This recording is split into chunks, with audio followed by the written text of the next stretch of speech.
ሰላም፣ ይህ ቃና ዜና ቅምሻ ነው። የዕለቱ ዋና ዋና ዜናዎች። የጤና ሚኒስቴር ከአሜሪካ መንግስት በድጋፍ የተገኘው የማርበርግ ቫይረስ ክትባት ከመጪው ሳምንት መጀመሪያ ሰኞ ህዳር 29 ቀን 2018 ዓ.ም ጀምሮ በሙከራ መሰጠት እንደሚጀምር አስታወቀ።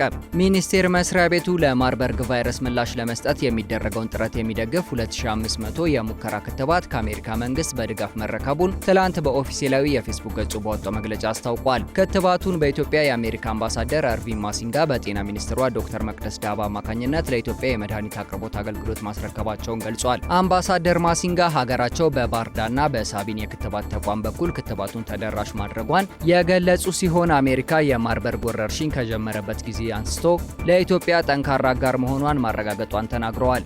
ሚኒስትሯ ክትባቱ በአርማወር ሃንሰን የምርምር ተቋም በሚመራ ፈጣን የደረጃ 2 ክሊኒካዊ ሙከራ ተደርጎለት ጥቅም ላይ እንደሚውል ተናግረዋል። እንዲሁም የምርመራ ተቋሙ ከኢትዮጵያ የምግብና የመድኃኒት ባለስልጣን ጋር በመተባበር ቁጥጥር እንደሚያደርግ አክለዋል።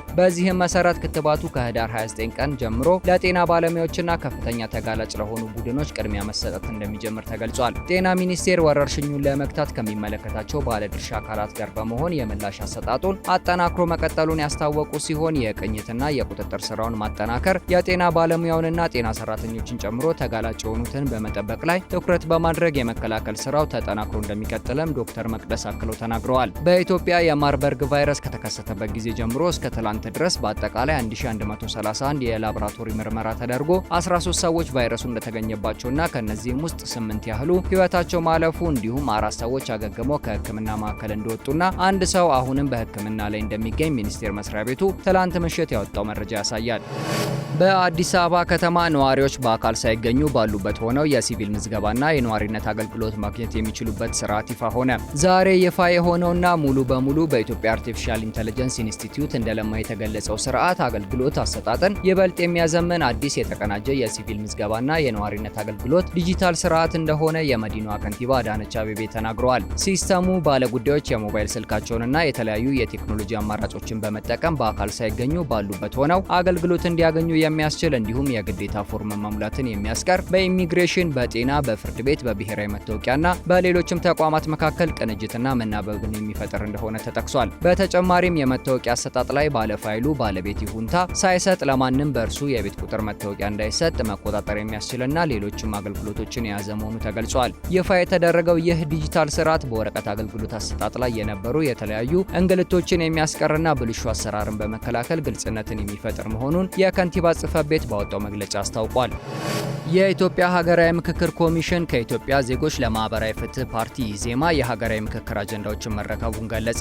የተቋሙ ኮሚሽነሮች አጀንዳዎቹን ከፓርቲው መሪ ፕሮፌሰር ብርሃኑ ነጋና ሌሎች አመራሮች መረከባቸውም ተጠቅሷል። በርክክብ ስነ ስርዓቱ ላይ ንግግር ያደረጉት ዋና ኮሚሽነር ፕሮፌሰር መስፍን አራያ ከፓርቲዎች የተለያዩ አጀንዳዎችን መረከባቸውን አስታውሰዋል። የኢትዮጵያ ዜጎች ለማህበራዊ ፍትህ ፓርቲ ኢዜማ ኮሚሽኑ ሲቋቋም ጀምሮ ሂደቱን እያገዘ መዝለቁን ጠቅሰውም የተደራጀ አጀንዳ በማስረከቡ በኮሚሽኑ ስም አመስግነው አጀንዳዎቹ ለሀገራዊ ጉባኤው በአግባቡ ጥቅም ላይ እንደሚውሉ ማረጋገጣቸውን ኮሚሽኑ ባወጣው መግለጫ አስነብቧል። ዋና ኮሚሽነሩ አክለውም የምክክር ሂደቱ እንዲሳካ የፓርቲዎች ትብብር በቀጣይ ጊዜያትም እንደሚያስፈልግ ገልጸዋል ተብሏል። የኢዜማ መሪ ፕሮፌሰር ብርሃኑ ነጋ በበኩላቸው ሀገራዊ ምክክሩ የሀገሪቱን መሰረታዊ ችግሮች ለመፍታት ቁልፍ ጉዳይ መሆኑን ጠቅሰው ፓርቲያቸው ኮሚሽኑ የሚያከናውናቸውን ተግባራት ለማገዝ ቁርጠኛ መሆኑን ገልጸዋል። ምክክሩ መሰረታዊና ዘላቂ የፖለቲካ ስሪትን ብቻ የሚመለከት እንዲሆን በማሰብ አጀንዳዎቹ መዘጋጀታቸውንም አስታውቀዋል ሲል ኮሚሽኑ በመግለጫው አስነብቧል። የሴቶችና ማህበራዊ ጉዳይ ሚኒስቴር ከ4 የተለያዩ ዓለም አቀፍ ድርጅቶች በተገኘ 6.8 ሚሊዮን ዩሮ ወይም 1.1 ቢሊዮን ብር ድጋፍ የስርዓተ ጾታ ድርጅቶችን ተቋማዊ አቅምን ለማጠናከርና ውጤታማ ለማድረግ የሚያስችል ፕሮግራም ይፋ አደረገ። ድጋፉ ከአውሮፓ ህብረት፣ ከስፓኒሽ የልማት ድርጅት፣ ከዩኤን ውመን እና ከተመድ የስነ ህዝብ ድርጅት የተገኘ መሆኑንም የሴቶችና ማህበራዊ ጉዳይ ሚኒስትር ዶክተር ኤርጎጌ ተስፋዬ ተናግረዋል። ፕሮግራሙ በቀጣይ 3 ዓመታት በአማራ፣ ትግራይ፣ አፋር፣ ጋምቤላና ሶማሌ ክልሎች የሚተገበር መሆኑንም ሚኒስቴር መስሪያ ቤቱ በፌስቡክ ገጹ ይፋ ባደረገው መግለጫ አስታውቋል። እንደ ሀገር ሴቶችን ስርዓተ ጾታንና ሌሎች ተጋላጭ የማህበረሰብ ክፍሎችን የሚመለከቱ ፖሊሲዎችና ስትራቴጂዎች ተግባራዊ ለማድረግ የሰለጠነ የሰው ኃይል፣ የክህሎት፣ የበጀትና የተጠናከረ የመረጃ አያያዝ ትልቅ ሚና ስላላቸው የመንግስት፣ የዓለም አቀፍ ተቋማት፣ የሲቪልና የሲቪክ ማህበራት ቅንጅታዊ ስራ የሚኖረው ፋይዳ በእጅጉ ወሳኝ መሆኑን ሚኒስትሯ ተናግረዋል። በዚህም ፕሮግራሙ የስርዓተ ጾታ ድርጅቶችን ተቋማዊ አቅምን በማጠናከር የስርዓተ ጾታ አካቶ ትግበራን ዘላቂና ውጤታማ ማድረግ የሚያስችል ጠንካራ አቅም መገንባት የሚያስችል መሆኑንም አብራርተዋል። ፕሮግራሙ በቀጣይ በሌሎች የሀገሪቱ ክልሎችም እንደሚተገበርና በዜጎች ህይወት ላይ ተደማሪ ለውጦችን እያስመዘገበ እንደሚሰራም ተመላክቷል። ሚኒስቴር መስሪያ ቤቱ የአካቶ ትግበራን ተፈጻሚ ለማድረግ የአሰራር ስራ ዘርግቶ የክትትል ድጋፍና ተጠያቂነትን የማስፈን ስራን ከባለድርሻ ተቋማት ጋር በቅንጅት እየሰራ ነው ሲሉ ሚኒስትሯ ተናግረዋል።